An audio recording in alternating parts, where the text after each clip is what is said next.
Mr. Martin Marmalade. Mr. Martin Marmalade is an old orange cat that loves to play everywhere from under the branches of a big tree in the cool shade to right in the middle of a field in the sun's bright and glorious rays.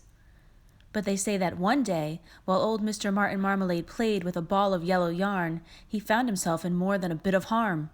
You see, Mr. Martin Marmalade was alarmed when he rolled into a bush full of sharp and pointy thorns. Unfortunately, Mr. Martin Marmalade on that day became very hurt, and he did not think the bad situation could get much worse.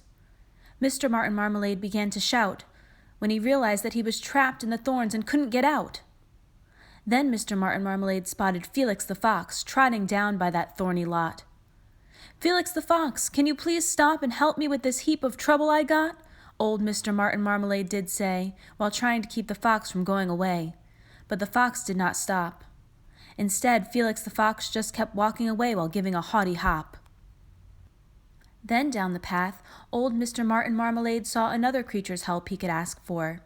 It was Randall the Rat in his purple straw hat that he always wore.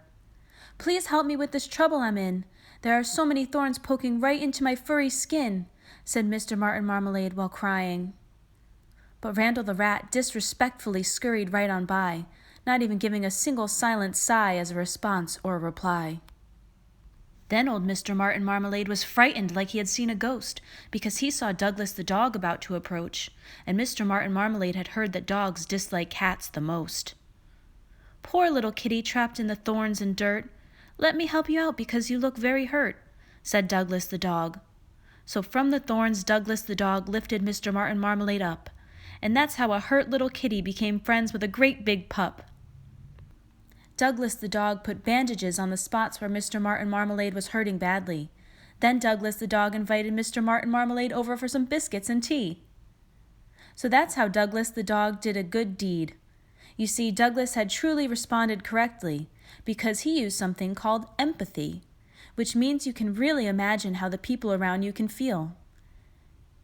And if you would use empathy to do good, you can really help the world a great deal. So here is a secret Douglas the dog wants you to know.